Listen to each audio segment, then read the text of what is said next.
मंगलमय मंगल करण वीतराग विज्ञान नमो ताहि जाते भये अरहंतादि महान। करि मंगल करि हो महा ग्रंथ करन के काज। जाते मिले समाज सब पावे निज पद राज, पावे निज पद राज। इस भव तरु का मूल एक जानहु मिथ्या भाव। ताको करि निर्मूल अब करिए मोक्ष उपाव, करिए मोक्ष उपाव। मोक्ष मार्ग प्रकाशक नामक ये ग्रंथ है और पंडित जी साहब यहाँ निरंतर हमारे को आभास से छूटने की प्रेरणा दे रहे हैं। हे भव्य जीवों, किसी भी प्रकार मिथ्या आभास, मिथ्या भ्रम न हो जाए कहीं धर्म के नाम पर। सच्चे धर्म को जानो, सच्चे धर्म को ही पहचानो, सच्चे धर्म को ही स्वीकार करो। कुल अपेक्षा से धर्म मत मानो। कुल परंपरा में न मालूम क्या क्या चलता रहा है। वे सारी बातें कुल क्रम से, कुल परंपरा से, अपने पूर्वजों के द्वारा की गई बातें सच्ची नहीं हो जाती है। जो बात पूर्वजों के द्वारा जानी गई हो, कही गई हो, अपनाई गई हो, वही बात किसी व्यक्ति को अपनाना चाहिए, ऐसा नहीं है। ये बहुत बड़ी गलतफहमी है। आप सोचिए, बहुत बातें हो सकती है, न मालूम क्या क्या गलत काम नहीं किए होंगे आपके पूर्वजों ने, लेकिन हमें तो वो नहीं करना चाहिए। इसी तरह से बोले नहीं नहीं ठीक है, हम तो पूर्वजों के अनुसार नहीं करते, हम तो जिनवाणी के अनुसार चलते हैं। तो टोडरमल जी साहब ने कहा, जिन आज्ञा मानने वाले भी जब तक परीक्षा करके नहीं मानते तब तक वे समझदार नहीं हैं। माने जिन आज्ञा को मानो, लेकिन परीक्षा की कसौटी पर कसकर उसका निर्णय करो। जो व्यक्ति परीक्षा की कसौटी पर कसकर किसी बात को यथार्थ रीति से स्वीकार करता है, वह व्यक्ति निश्चित तौर पर विचलित नहीं होता। विचलित तभी हुआ जाता है जब निर्णय नहीं हुआ हो। विचलित तभी हुआ जाता है जब हम ऐसे ही देखा देखी किसी बात को मान लिया, तो फिर वो व्यक्ति विचलित हो जाता है। देखिए, परीक्षा के संदर्भ में बातें चल रही थी। परीक्षा प्रधानी होना चाहिए व्यक्ति को। बहुत सारी बातें कही कि साहब बिना परीक्षा किए सत्य असत्य का निर्णय नहीं हो सकता। यदि आप सिर्फ आज्ञा से ही मानेंगे तो सभी धर्म संप्रदाय वाले अपने अपने शास्त्रों को, अपने अपने ग्रंथों को प्रामाणिक कहते हैं। सभी के प्रामाणिक हो जाने का प्रसंग उपस्थित होगा। ये बहुत बड़ी समस्या खड़ी हो जाएगी। इसलिए विचार जरूर हमारे को गहराई से करना चाहिए कि हम क्या कर रहे हैं। देखो, फिर एक बहुत ज़बरदस्त बात कही कि साहब शास्त्र में 3 तरह की बातें कही और 3 बातें एक साथ प्रदर्शित कर देना, ये शिष्य की विलक्षणता को दिखाता है। शिष्य की विलक्षणता को देख करके आपको पता लग रहा होगा कि टोडरमल जी का शिष्य कोई दूसरा नहीं है, टोडरमल जी का शिष्य स्वयं टोडरमल जी है। मैं अभी बोल दी ये बात, यदि मैं ये कहता कि टोडरमल जी का शिष्य टोडरमल जी से ज़्यादा होशियार, मतलब कम होशियार नहीं है, तो आपको एकदम अजीब सी बात लगती। टोडरमल जी का शिष्य, ये शंकाकार शिष्य टोडरमल जी से कम बुद्धिमान नहीं है। ये बात सुनते अजीब बात, क्या बात कर रहे हो आप, उसके बारे में कह रहे हो? अरे भाई, वो कोई दूसरा नहीं है, ये प्रश्न करता, ये शंकाकार स्वयं टोडरमल जी ही है। तो वो कमजोर कैसे हो सकते हैं? कैसे प्रश्न, दुनिया में कोई परीक्षा नहीं करने की बात कहने वाला, आज्ञा की बात स्वीकार करने वाला, ये तीन तीन इतनी वजनदार बातें एक साथ कह देवे, ऐसा कहाँ मिलेगा। 10 प्रकार के सम्यक दर्शनों में एक आज्ञा सम्यक्त्व कहा है, शास्त्र में लिखा है। बोलो, एक आज्ञा सम्यक्त्व की बात कह दी, फिर बोले धर्म ध्यान के 4 भेद कहे हैं, उसके अंदर एक आज्ञा विषय नाम का धर्म ध्यान कहा गया है। फिर एक और नई बात कह दी कि सुनो, एक निशंकित नाम का अंग भी कहा गया है। आप यदि जिनवाणी की बातों को स्वीकार नहीं करेंगे, भगवान की बातों को आज्ञा से स्वीकार नहीं करेंगे, तो शंका का दोष लगेगा, और जिसके जीवन में शंका है वो सम्यक दृष्टि कैसे होगा। तो शंका का दोष नहीं लगे और आज्ञा विषय नाम का धर्म ध्यान होता रहे और आज्ञा से सम्यक दर्शन की प्राप्ति हो जावे। इसलिए भैया बंधुओं ये कहना चाहते हैं, जैसी आज्ञा है वैसी आज्ञा को स्वीकार कर लो। टोडरमल जी ने बहुत सारी बातें कह दी, तुम कौन सी गलत फहमी में जी रहे हो भैया। देखो जरा पेज नंबर 215 खोल करके देखो क्या कह रहे हैं। 215 पेज, नीचे से तीसरा पैराग्राफ, समाधान। शास्त्रों में कितने ही कथन तो ऐसे हैं जिनकी प्रत्यक्ष अनुमान आदि द्वारा परीक्षा कर सकते हैं। बहुत तरह की बातें हैं जिनकी परीक्षा की जा सकती है, तथा कई कथन ऐसे हैं जो प्रत्यक्ष अनुमान आदि गोचर नहीं हैं। ठीक है, बहुत तरह की बातें हैं, न तो प्रत्यक्ष जान सकते हो। अच्छा बोलो, रामचंद्र जी हुए थे, रावण के साथ में उनका युद्ध हुआ था, बोलो क्या करें, हुआ था कि नहीं हुआ था। अब ये प्रत्यक्ष तो नहीं देख सकते ना। कई तरह की चीज़ें होती है जो वस्तुएं क्षेत्र से दूर होती है, कुछ वस्तुएं ऐसी होती है जो काल से दूर होती है। जो क्षेत्र से दूर है वो इंद्रियों का विषय नहीं हो सकती, जो काल से दूर है उन्हें भी इंद्रियों के माध्यम से नहीं जाना जा सकता। जिन्हें इंद्रियों के माध्यम से नहीं जाना देखा जा सकता, जो प्रत्यक्ष गोचर नहीं है। प्रत्यक्ष यहाँ सामव्यवहारिक प्रत्यक्ष समझना, प्रत्यक्ष गोचर नहीं है, इस शब्द का प्रयोग यहाँ इंद्रिय प्रत्यक्ष नहीं है, ऐसा ही समझना। क्योंकि दुनिया में कोई पदार्थ ऐसा नहीं है जो सकल प्रत्यक्ष केवल ज्ञान के माध्यम से न जाना जा सके। तो इसलिए जो बात लिखी है प्रत्यक्ष अनुमान आदि गोचर नहीं है, इसका अर्थ क्या लगेगा, इसका बहुत स्पष्ट सीधा सा अर्थ लगेगा, इंद्रिय ज्ञान गोचर नहीं है, अनुमान से नहीं जाना जा सकता है, इसलिए आज्ञा ही से प्रमाण होते हैं। दोनों तरह की बातें कह दी। अब सुनो, वहां क्या करना, नाना शास्त्रों में जो कथन समान हो, कल इसकी चर्चा कर चुके थे इस लाइन की। यद्यपि अलग अलग शास्त्रों में जो प्रामाणिक बातें कही गई हो, कैसी प्रामाणिक, ये कह रहे हैं ये भी यही बात है, ये कह रहे हैं ये भी यही बात है, ये कह रहे हैं ये भी यही बात है, तो सब सारे शास्त्र तो गलत हो नहीं सकते, सारे शास्त्र तो झूठे हो नहीं सकते। तो उनकी तो परीक्षा करने का प्रयोजन ही नहीं है। अपन काहे की परीक्षा है, सब बता रहे हैं ना, सब सही है, यही बात है भाई साहब। उनकी परीक्षा करने का कोई प्रयोजन नहीं है। ठीक है। अब परंतु जो कथन परस्पर विरुद्ध हो, एक शास्त्र कुछ कह रहा है, दूसरा शास्त्र कुछ कह रहा है, उनमें से जो कथन प्रत्यक्ष अनुमान आदि गोचर हो, अब देखो अलग अलग भी कथन हो, एक शास्त्र में कुछ और दूसरे शास्त्र में कुछ, लेकिन ये कह रहे हैं उनमें भी कई दो तरह की बातें हो सकती है। इस शास्त्र में ये लिखा और इस शास्त्र में ये लिखा, यहां भी दो तरह की बातें हो सकती है। कैसी दो बातें, एक तो ऐसी बातों में फर्क होगा जो बातें हमारे प्रत्यक्ष अनुमान आदि गोचर नहीं है। स्वर्ग 16 है, दूसरा शास्त्र कह रहा है स्वर्ग 12 है। अब न तो हम प्रत्यक्ष से जान सकते न अनुमान से जान सकते। मेरा अनुमान ये कहता है 14 राजू हैं तो 14 स्वर्ग होने चाहिए, मेरा अनुमान कह रहा है। तो कितने टके बढ़ते हैं तेरे इस अनुमान से, क्या लेना देना है? नहीं, मैं तो देखूंगा तो ही मानूंगा स्वर्ग है कि नहीं है, देख करके भी नहीं मान पाएगा। कल हमने एक वाक्य कह दिया था, मरे बिना स्वर्ग नहीं दिखता।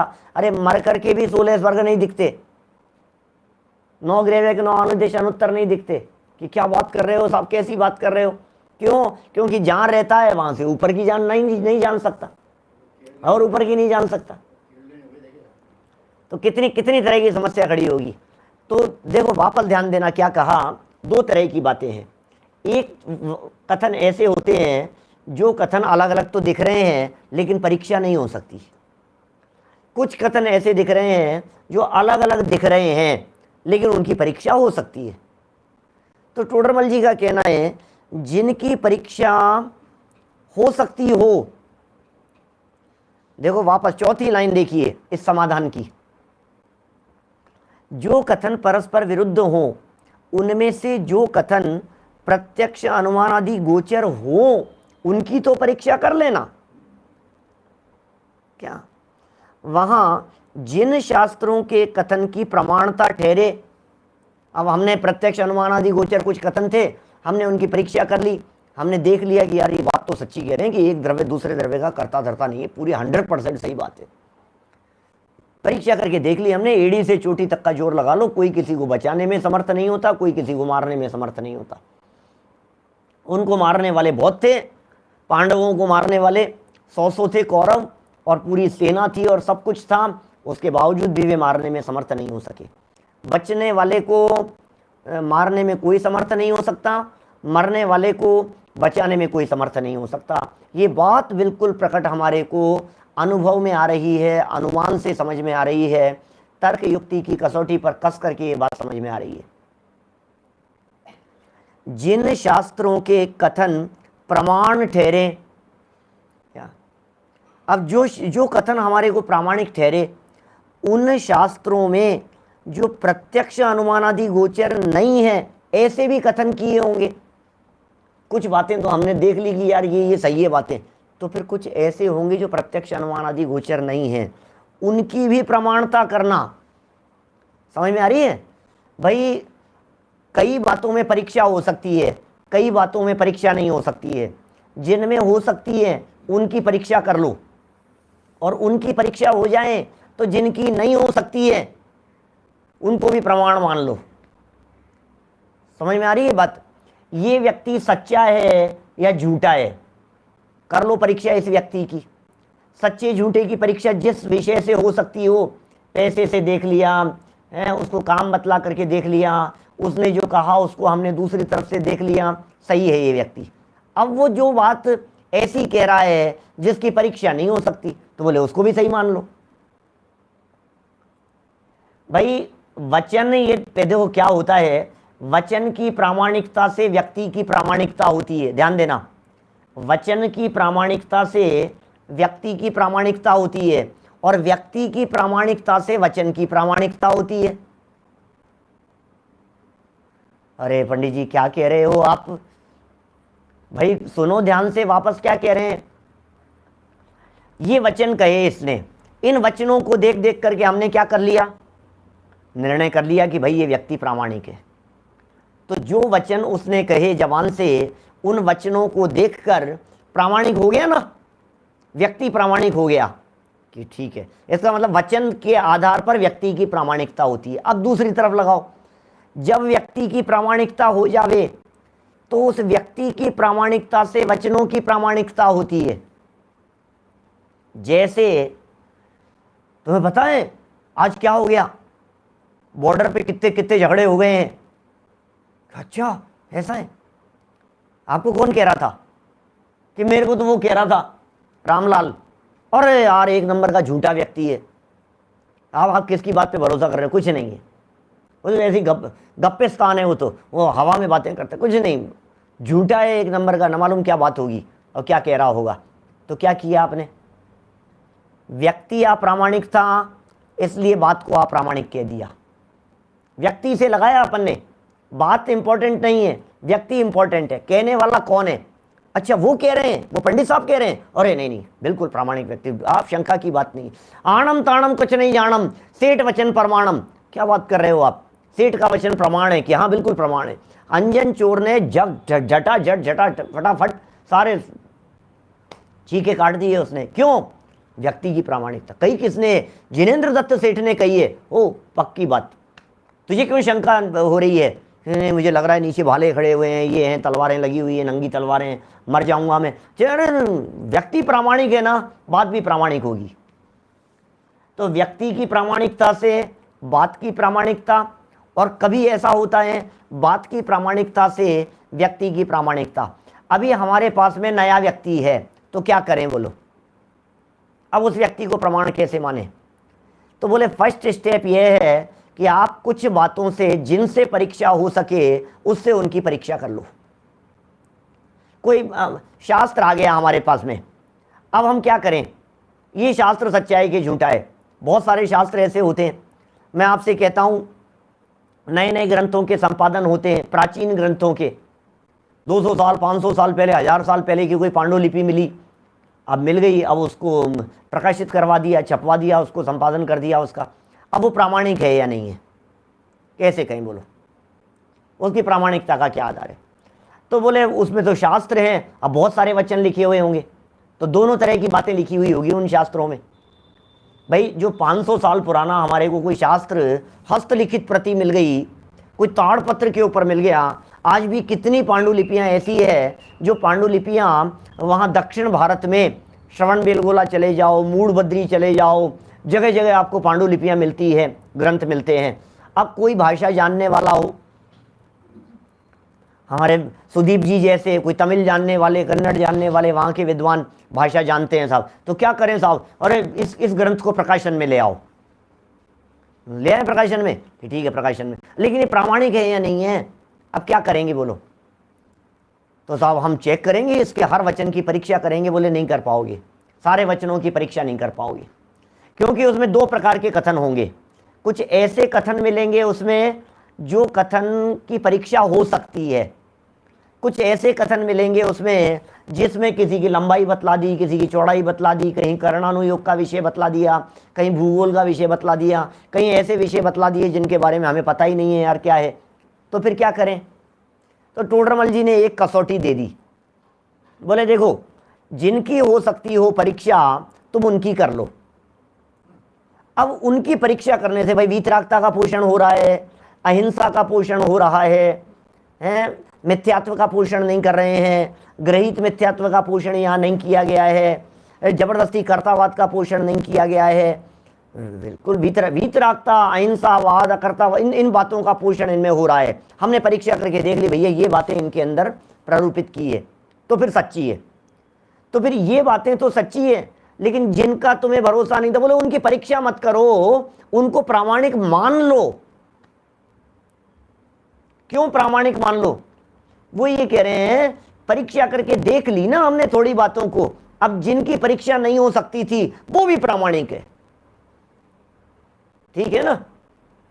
देखो राकेश जी भाई साहब नागपुर वाले बतला रहे हैं ऐसा कि समय सार की कोई नई टीका मिली है, तो बड़ी अच्छी बात है, लेकिन वही बात बस कसौटी जो टोडरमल जी ने जो फॉर्मूले दिए हैं भाई साहब ये उपयोगी है। कहीं भी कोई श्लोक पढ़ा आपने, अब वो श्लोक प्रामाणिक है कि नहीं है? कहीं किसी का नाम पढ़, अरे कभी कभी तो ऐसा भी होता है एक नाम के कई आचार्य होते हैं, आपको कहाँ कहाँ तलाश होंगे। नेमीचंद्र आचार्य नाम के दो आचार्य तो हमारे को मूल में ही दिखाई दे रहे हैं। अब दोनों एक ही हैं कि अलग अलग हैं? एक द्रव्य संग्रह के करता है, एक गोमट सारादि ग्रंथों के करता है, दोनों का नाम नेमीचंद्राचार्य है। वीरसेन नाम के आपको कई आचार्य मिल जाएंगे, विद्यानंदी नाम के आपको कई आचार्य मिल जाएंगे। टोडरमल जी नाम के व्यक्ति का मैंने बतलाया था ना, एक टोडरमल श्रावकाचार्य मिला था मेरे को, क्या अब वो टोडरमल जी का ही लिखा हुआ है क्या? वो श्रावकाचार्य, ये जो मोक्ष मार्ग प्रकाशक ग्रंथ के कर्ता टोडरमल जी, इन्हीं का लिखा हुआ है क्या? उमा स्वामी नाम के, उमा स्वाति नाम के, एक ही नाम के। कभी कभी क्या होता है गलत परंपरा चला देने वाले भी नाम अच्छा रख लेते हैं, अब तुम नाम से ढगाए जाओगे। अरे यार ये तो मैं तो सोच रहा था कि यही है, ये नाम से मत ठगाए जाना। ऐसे ना ऊंची दुकान फीके पकवान, नाम ऊंचा रख लिया, नाम अनेक धराए, नाम तो अच्छा अच्छा रखता है। हमने एक दिन पहले भी कही थी, दादा कहा करते हैं इस तरह की बात, हमारे यहाँ हिंदुस्तान में तो जहर भी दवाई के नाम से बिकता है। जहर बेचना हो तो जहर के नाम से बेचोगे तो कोई नहीं खरीदेगा, लेकिन जहर को यदि तुम दवाई के नाम से बेचोगे, नाम अच्छा है दवाई, दवा दवा क्या, बहुत सही कहा लक्ष्मी चंद जी साहब। देखो एक चावल का दाना देख लेते हैं, 2-4 दाने देख लिए हमने तो देख करके पता लग गया, पक्की सही है सब बात। बोलो कितनी कितनी नाम देख करके ठगाए मत जाना, प्रामाणिकता का निर्णय करना। वे कितने सुंदर पैराग्राफ दिए हैं, देखो आप ऊपर से चौथी लाइन से देखिए, इसी पैराग्राफ की समाधान वाली चौथी लाइन, नीचे से तीसरे पैराग्राफ और लाइन नंबर 4। परंतु जो कथन परस्पर विरुद्ध हो, उनमें से जो कथन प्रत्यक्ष अनुमान आदि गोचर हो, उनकी तो परीक्षा करना। बराबर, वहां जिन शास्त्रों के कथन की प्रमाणता ठहरे, कथन की प्रमाणता हो, उन शास्त्रों में प्रत्यक्ष अनुमान गोचर नहीं है, वे कथन किए हो उनको भी प्रमाण मान लेना जो प्रत्यक्ष अनुमान गोचर नहीं है। तथा जिन शास्त्रों के कथन की प्रमाणता न ठहरे, उनके सर्व ही कथन की अप्रमाणता मानना कि नहीं साहब थोड़ा तो सही है, थोड़ा तो सही है साहब। क्या अभी कैसे परीक्षा करना, किन बातों की परीक्षा करना, जैसे जिस चीज की परीक्षा करने मत बैठ जाना, ये सब बातें पंडित जी सिखाने वाले हैं। ये कहेंगे कौन सी बात की परीक्षा करें और कौन सी की नहीं करें साहब। मैं तो मेरू पर्वत को लेकर के बैठ गया, मैं तो परीक्षा के बिना नहीं मानूंगा। कल कही थी शायद मैंने बात, सैटेलाइट से देखेंगे, यहाँ से देखेंगे, हम तो कुछ तो करेंगे साहब, कुछ ऐसा करेंगे, कुछ ऐसे प्रयास करेंगे, ऐसे ऐसे कैसे होगा, ऐसे कैसे मान लेवे हम। भैया मानना पड़ेगा। क्या बहुत सी बातें ऐसी होती है, जैसे समझ लो वीतरागता और अहिंसा का पोषण करने वाली बातें हैं। अब ऐसा हो जाए, वीतरागता और अहिंसा का पोषण करने वाली बातें हैं और कुछ ऐसी मिल गई। मालूम है आपको, बाल तीर्थंकर का जब जन्म हुआ था, क्या जन्म होने के पहले से ही करोड़ों रत्न बरस रहे थे, 3.5 करोड़ रत्न एक टाइम में बरसते थे। क्या बात कर रहे हो यार, नहीं मैं तो नहीं मानता। एक टाइम में 3.5 करोड़, दिन में 4 समय रत्न बरसे तो 14 करोड़ रत्न प्रतिदिन बरसते थे। क्या मैं तो नहीं मानूंगा। नहीं कैसे मान लूं भाई साहब, दिखाओ तो सही आप। इतने करोड़ रत्न रोजाना बरस रहे हैं, 9 महीने तक बरसते रहे। महावीर भगवान को कौन सा लंबा काल हो गया है, कोई तो दिखाओ, कोई रत्न तो होंगे। मैं तो नहीं मानता आपके शास्त्र की बात कोई। तो फिर न तो तू प्रथमानुयोग को मान पाएगा, न चरणानुयोग को मान पाएगा, न करणानुयोग को मान पाएगा। अभी एक एक विषय को लंबा हो जाएगा, इसलिए मैं ज़्यादा बात नहीं कर रहा हूँ। नहीं तो कौन कौन से कथन को प्रमाण मानेंगे बतलाइए आप। ऋषभ देव की 500 धनुष की काया थी, लगा लो आप। 500 धनुष की कैसे हो सकती है, इतनी बड़ी काया कैसे होगी, ऐसे बड़े बड़े कोई मनुष्य गति के जीव हो सकते हैं क्या, काल्पनिक बातें दिखाई देती है, लगती नहीं है हमारे को ऐसा। फिर उनके मकान कितने बड़े होंगे, फिर उनके भवन कैसे होंगे, कपड़े कैसे होंगे, कोई तो अवशेष मिलने चाहिए उनके, कैसे माने उन सब बातों को। नहीं हमें नहीं जचता है, हमें नहीं जचता है, हम नहीं मानते। गजब हो गई बात यार। अरे ये तो यहाँ की बात कर रहे हो, 3-3 कोस के भी हैं, 9-9 किलोमीटर की हाइट है। क्या अब सैटेलाइट से देखना चाहें भाई साहब तो कैसे देखोगे बोलो। नहीं साहब मैं तो देख करके मानूंगा, तो तू रोता ही रहे, तू तेरे को कुछ हासिल होने वाला नहीं है। तो फिर साहब प्रामाणिक कैसे मान ले ऐसे वचनों को। ऐसे मानो कि उन्हीं शास्त्रों में अंत में जाकर वीतरागता का पोषण किया या नहीं, अंत में जाकर के ये बतलाया कि नहीं, इतना वैभव इतनी संपत्ति होते हुए भी छोड़ करके उन्होंने दीक्षा ले ली, आत्म ध्यान किया, आत्म स्वरूप में एकाग्र हुए, सुख अंदर में है, ये बात का पोषण किया या नहीं। क्या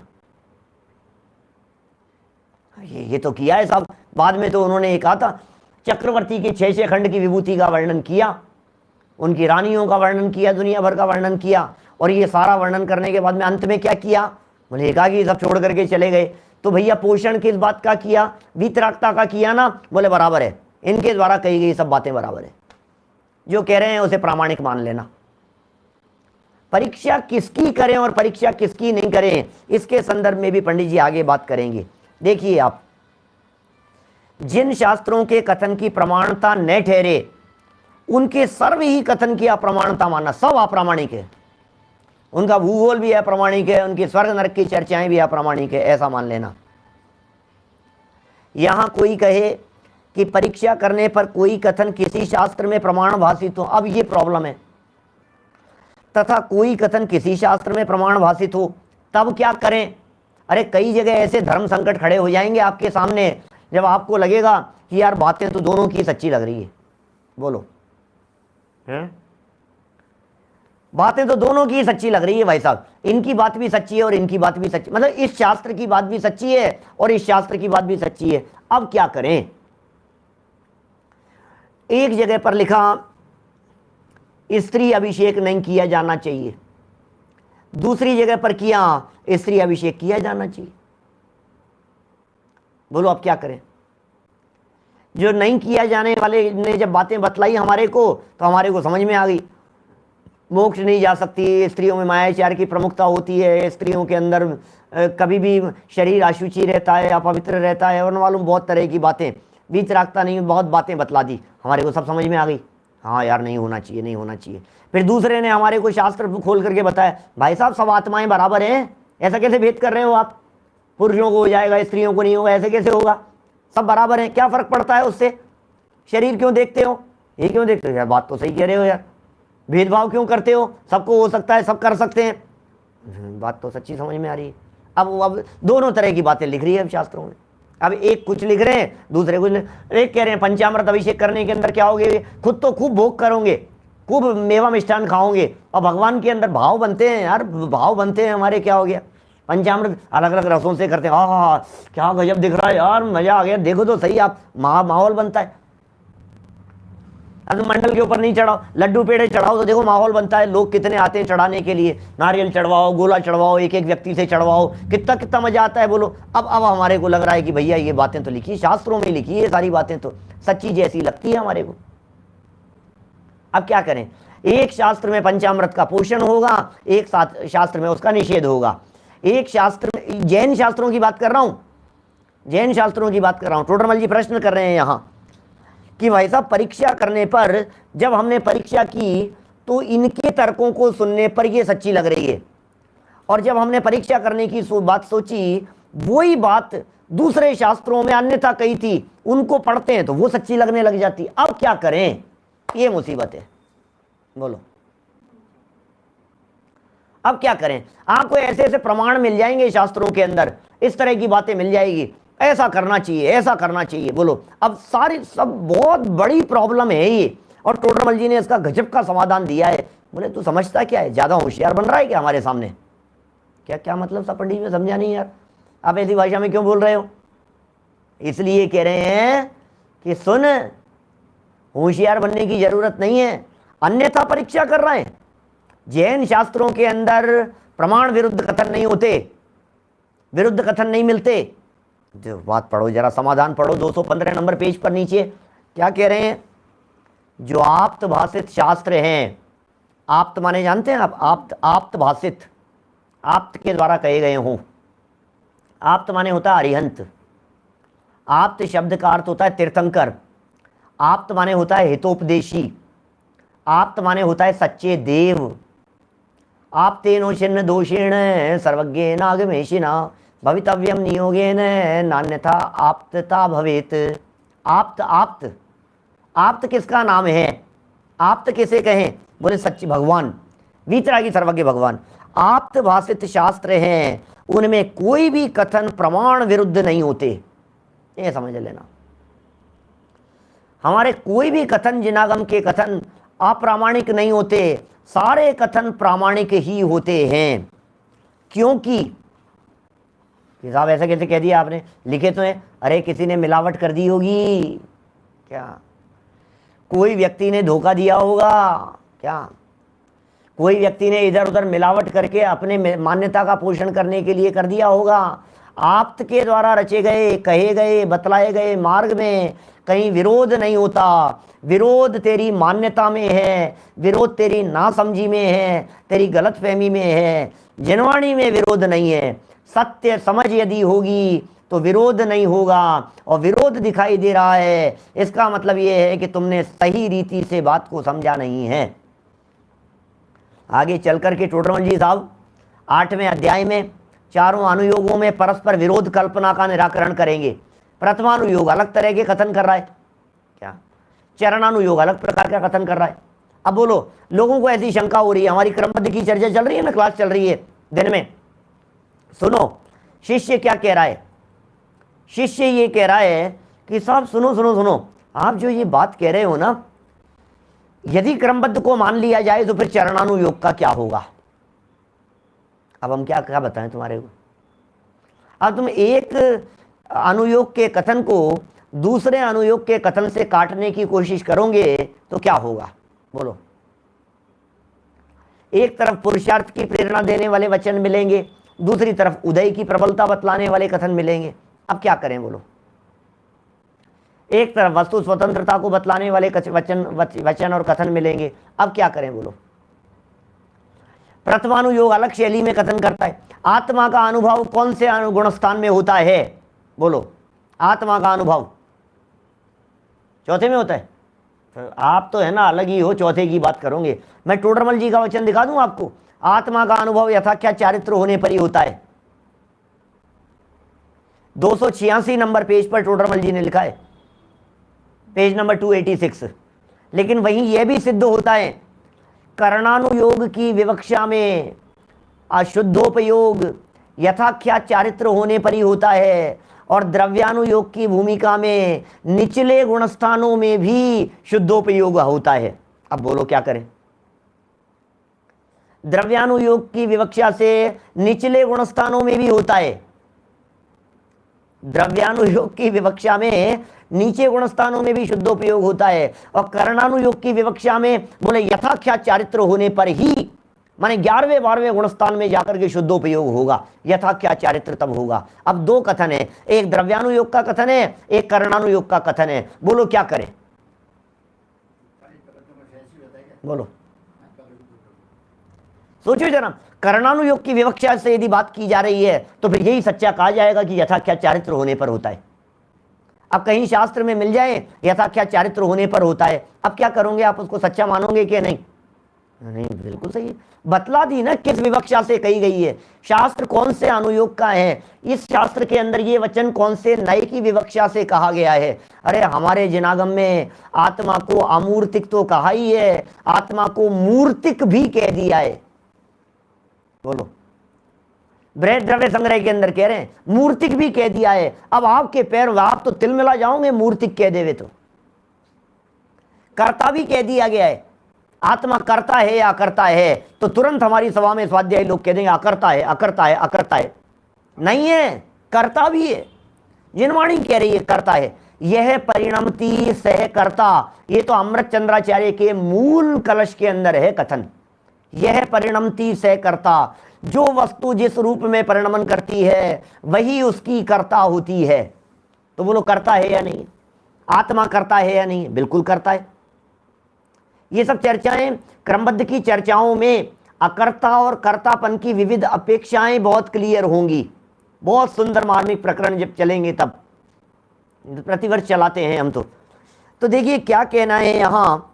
ये कह रहे हैं जो आप्त भाषित शास्त्र हैं उनमें कोई भी कथन प्रमाण विरुद्ध नहीं होते। कोई कथन प्रमाण विरुद्ध नहीं है, सब प्रामाणिक कथन है। जितने भी कथन है कि साहब ऐसा कैसे, साहब कुछ विरोधी दिख रहे हैं यार, आप कह रहे हो प्रामाणिक है। परस्पर में विरोध दिखाई दे रहा है, आप कह रहे हो प्रामाणिक है। कि सुनो, क्योंकि या तो जानपना ही ना हो अथवा राग द्वेष हो तब असत्य कहें, सो आप ऐसे होते नहीं। तूने परीक्षा भले प्रकार नहीं की इसलिए भ्रम है। शास्त्र की गलती निकाल रहे हैं, आचार्यों को आपस में लड़वा रहे हैं कि साहब इन आचार्य की मानू या इन आचार्य की मानू। आप ही बता दो साहब, अमृत चंद्राचार्य की मानू कि जयसेन आचार्य की मानू।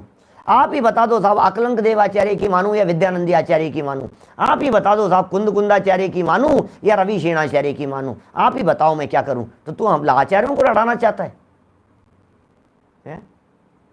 अनेकांत नहीं समझता है, स्यादवाद नहीं समझता है, अपेक्षाएं नहीं समझता है, नए विवक्षाएं नहीं समझता है, अनुयोग पद्धति नहीं समझता है, कथन करने की शैली नहीं समझता है, जिस अपेक्षा से बात कही है उस अपेक्षा को नहीं समझता है और बात कर रहा है नहीं साहब मैं क्या करूं साहब। फिर क्या करेगा?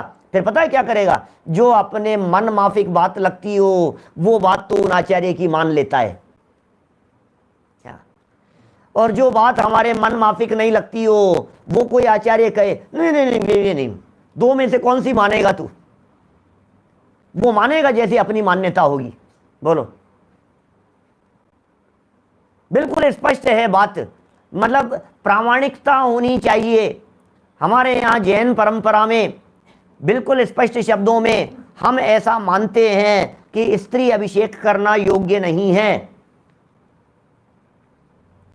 बहुत तरह के तर्क युक्तियां और न्याय हैं उसके पीछे, ठीक है ना। इसलिए भी कहा गया है भाई साहब हम तो घर के कपड़ों में, गृहस्थ श्रावक भी प्रक्षाल नहीं कर सकता है घर के कपड़ों में, स्त्रियां कैसे करेंगी?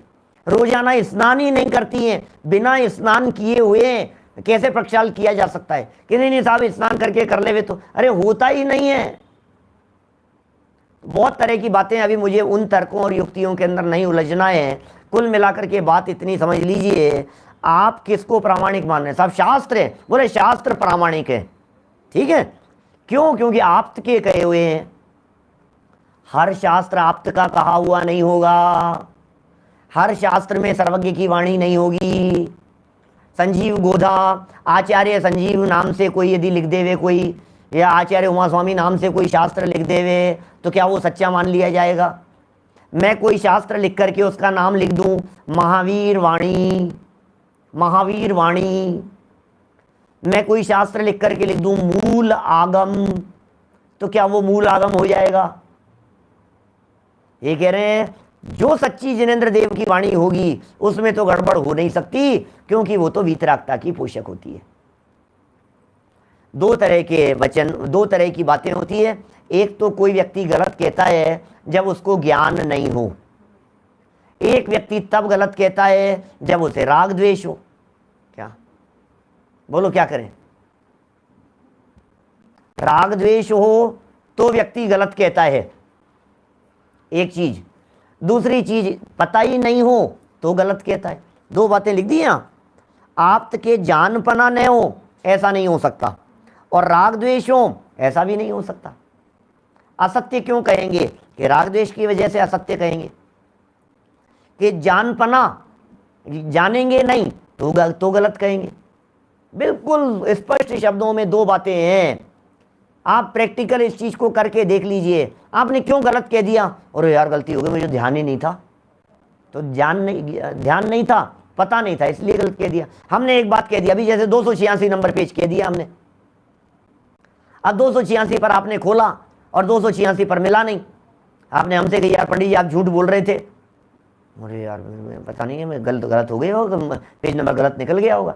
गलत है नहीं, मुझे तो पक्का भरोसा है कि मैं जो पेज नंबर बतला रहा हूं वो पक्का ही है।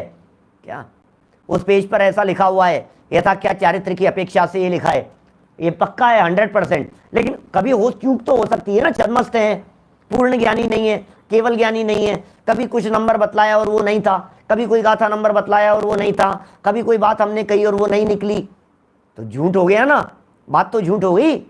कारण क्या था? बोले ज्ञान नहीं था, तुम्हारे में ज्ञान नहीं था इसलिए झूठी हो गई बात। अच्छा ज्ञान तो था सुरेंद्र जी भाई साहब, ज्ञान तो था हमारे को, लेकिन ज्ञान होते हुए भी अब क्यों झूठ हो जाएगा? बोले रागी द्वेषी था, सामने वाले को बेवकूफ बनाना था। आप जब दुकान पर बैठ करके कम ज्यादा तोलते हो, आप जब दुकान पर बैठ करके कहते हो यार इतने में ही इतनी तो मेरी खरीद है, तो क्या आप सच बोलते हो? आपको ज्ञान नहीं है क्या? ज्ञान तो है, तो फिर क्यों झूठ बोल रहे हो? रागी द्वेषी है, राग द्वेष की वजह से झूठ बोलता है। माने हमें राग द्वेष है, हम क्यों बोलेंगे? हम तो जानबूझ करके ही बोलेंगे। हमें पता है 150 रुपए की आई हुई है, हम ये कहेंगे 200 तो मेरी खरीद है यार, इससे कम कैसे दूंगा? कितना सुंदर बातें हैं ये। बातें पहले जब पंच परमेष्ठियों का स्वरूप वगैरह और पहले अध्याय के अंदर बतलाई थी, वहां भी इस प्रकार की बातें कही थी, इसी प्रकार की बातें वहां पर भी कही गई थी कि जानपना ही नहीं हो तब तो गलत निकल ही जाएगी। यार मुझे नॉलेज नहीं थी यार, तो तुझे नॉलेज नहीं थी तूने कही क्यों कि नहीं अब क्या करें, अब कह दी हमने तो, अब मैं तो यही सोच रहा था, तो सोच रहा था तो तू ज्ञानी है क्या?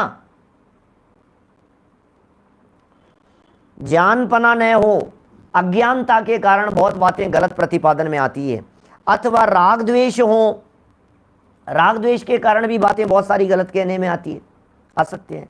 सो आप्त माने हमारे भगवान वीतरागी भी हैं और सर्वज्ञ भी हैं। क्या हमारे भगवान वीतरागी भी हैं और सर्वज्ञ भी हैं, क्या करें बोलो। अब हमारे साधर्मी सामने से ऐसा प्रश्न करें फिर बिजनेस कैसे होगा, तो हमने कहाँ मना किया? आप बिजनेस कीजिए, आपको करना है तो कीजिए, नहीं करना तो मत कीजिए। कि नहीं साहब फिर झूठ तो बोलना ही पड़ेगा, तो बोल लीजिए, फिर पाप लगेगा तो लग जाएगा। हम क्या बताएं, बतलाओ आपको, हम तो सच्ची बात बतला रहे हैं, हम कोई वीतरागी थोड़ी न है। ये बात भी तो लागू कीजिए कि साहब हिंसा नहीं होनी चाहिए, तो तुम भगवान हो गए क्या? हिंसा तो चौथे गुणस्थान वर्ती के लेवल में, पांचवें गुणस्थान वाले के, छठे सातवें गुणस्थान वाले के लेवल वाइज काम होगा ना, क्या लेवल वाइज काम होगा कि नहीं? हर लेवल पर अलग अलग तरह से। सुनो देखो, छोटे बच्चों को पहले तो ये कहते हैं मंदिर आओ, क्या पहले तो साधर्मियों को ये कहते हैं मंदिर आना चाहिए, स्वाध्याय करना चाहिए, फिर ये कहते हैं स्वाध्याय में अटकना नहीं। कहोगे यार अजीब मुसीबत है यार, जब अटकना नहीं पे ये बात पहले क्यों नहीं समझा दी हमारे को कि नहीं नहीं पहले तो तुम्हें आने के लिए कहेंगे, क्या फिर जब तुम इसमें आने लग जाओगे, रोजाना सुनने लग जाओगे, तब तुम्हें ये कहेंगे कि इसमें धर्म नहीं है। और यार आप तो है ना विरोधी बातें करते हो, कभी कुछ। भाई तेरी भूमिका के अनुसार बात कहेंगे ना, बोलो। अभी प्रथम भूमिका वाला जो व्यक्ति मंदिर ही नहीं आता है, वो व्यक्ति यदि आपका ये उपदेश सुन ले वे, मंदिर आने में धर्म नहीं होता, पूजन में धर्म नहीं होता, स्वाध्याय में धर्म नहीं होता, पढ़ने सुनने में कौन सा धर्म हो जाता है, तो फिर क्या होगा? पहले तो वो आता नहीं था और ऊपर से ये बात और सुन ली कि ये प्रवचन सुनने से धर्म नहीं होता, अब क्या होगा बोलो? माने पहले आओ तो सही, आने के बाद फिर उसके बारे में जो बात कहेंगे फिर उसे समझना। पहले तो निमित्त उपादान समझाएंगे कि साहब आपने वो निमित्त समझाया क्यों, फिर हमारे को निमित्त इसलिए समझाया कि निमित्त करता धरता नहीं है। भैया जिनवाणी की बातें हैं, ये बातें हवा में नहीं चलती है। जो बातें जिस अपेक्षा से कही गई है वैसी समझ लो, या तो हमारी भूमिका ऐसी हो जाए कि हम सत्याणु व्रत के धारी हैं, पंचम गुणस्थानवर्ती हैं, तब तो ठीक है। और पंचम गुणस्थानवर्ती सत्याणु व्रत का धारी भी सत्य बोल करके भी बिजनेस करता है, ऐसा भी होता है। और उसकी भूमिका में भी स्थूल असत्य का तो त्याग होता है, सूक्ष्म असत्य तो पंचम गुणस्थानवर्ती की जबान से भी निकलता है। फिर बात कहूंगा, ये वाक्य सुन करके स्वच्छंद मत हो जाना। कितने बैलेंस, माने कदम कदम पे बैलेंस रखने की जरूरत है। कोई अरे यार चौथे वाला ही झूठ बोल सकता है तो मैं क्या करूं, मैं तो खूब बोलूंगा, मारा जाएगा, अब क्या करें। पांचवे वाले के भी सूक्ष्म झूठ चलता है तो फिर हम तो बोल ही सकते हैं, तू मारा जाएगा। बोल सकते हैं का सवाल नहीं है, उसके जीवन में कदाचित होता है, ये बात जिनवाणी कह रही है। कदाचित मुनिराजों के जीवन में भी प्रमाद का दोष लगता है।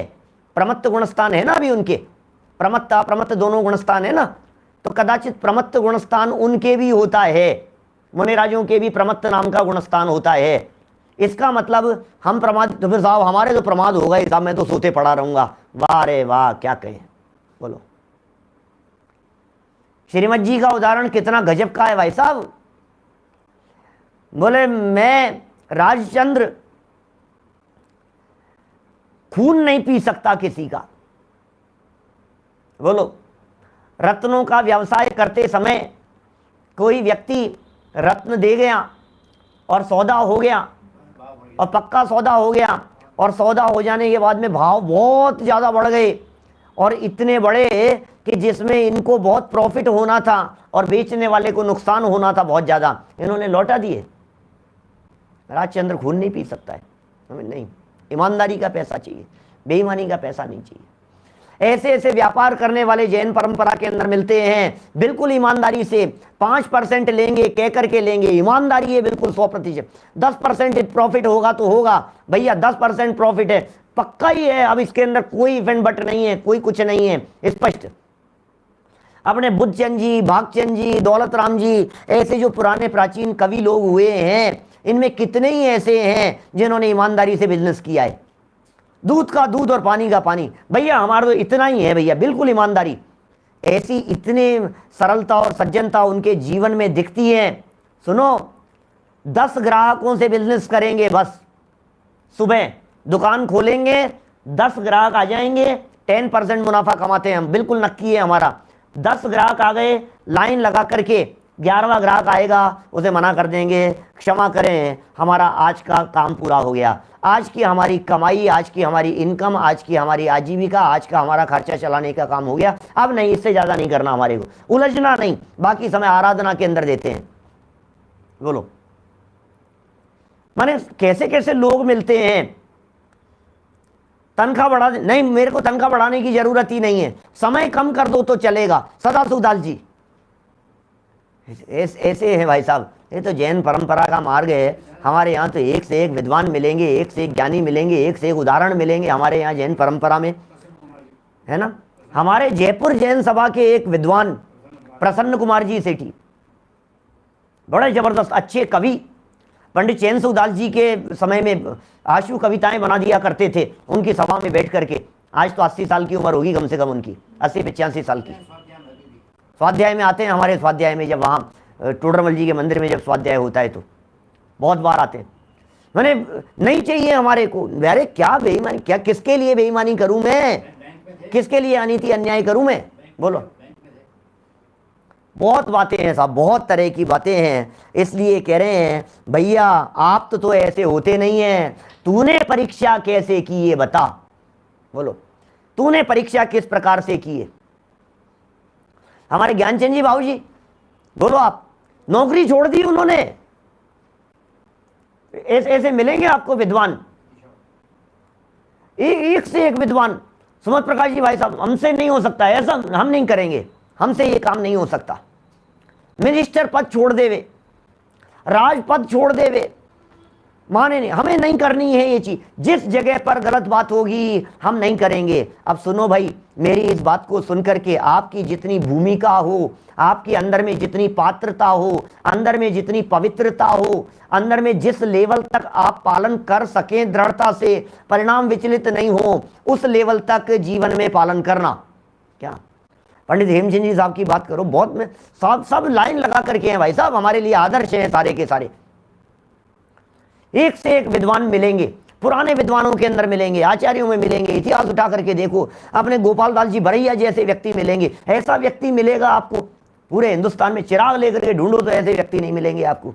सफर करते समय, सफर पूरा हो जाने पर स्टेशन पर जाकर के टिकट खरीदें, ऐसे व्यक्ति कहां मिलेंगे। नेहरू जी ने प्रशंसा की सभा में, बोलो उनकी, न्यूज़पेपर में छपी ये घटना। बोले आज हिंदुस्तान का नागरिक यदि इस प्रकार का हो जावे, हर व्यक्ति यदि इतना ईमानदार हो जावे और ईमानदारी से टिकट खरीदे, तो हम लोहे की जगह सोने की पटरियां बिछा सकते हैं पूरे हिंदुस्तान में। ये जवाहरलाल नेहरू साहब ने कही ये बात, गोपाल दास जी भरैया की सच्ची घटनाएं हैं ये सब। क्या जैन था, जैनों का क्या गौरव था। मेरे कुछ प्रवचन हैं इस तरह के, मैंने जो विद्यार्थियों के लिए प्रवचन, जब मैं विद्यार्थियों को प्रेरणा देता हूँ विद्यालयों में जाकर के, कारंजा विद्यालय का होगा, बालिकाओं के लिए, उनमें इस तरह की बातें मैंने बहुत कही है, जैनत्व का गौरव बतलाने वाली। हमारा गौरव भाई साहब, आज वो प्रसंग नहीं है, नहीं तो जैनियों के लिए गवाही के लिए प्रतिज्ञा नहीं दिलाई जाती थी, कसम नहीं दिलाई जाती थी। जैन साहब आप तो बोलिए, आप जो कहेंगे प्रामाणिक है, आपकी बात सच्ची बात है, बोलो। चलिए, तूने भले प्रकार परीक्षा नहीं की इसलिए भ्रम है भैया, भले प्रकार से परीक्षा कर तो बात बिल्कुल बराबर निकलेगी। फिर वो कहता है कि अन्यथा परीक्षा हो जाए तो बोले भैया अब तू कल आना दोबारा, फिर बतलाएंगे तुझे बात कि अन्यथा परीक्षा हो जाए तो क्या करना चाहिए। हम सब परीक्षा प्रदानी बन करके जिनवाणी की बातों को गहराई से समझें, स्वीकार करें। ऐसी मंगल भावना से बात को विराम देता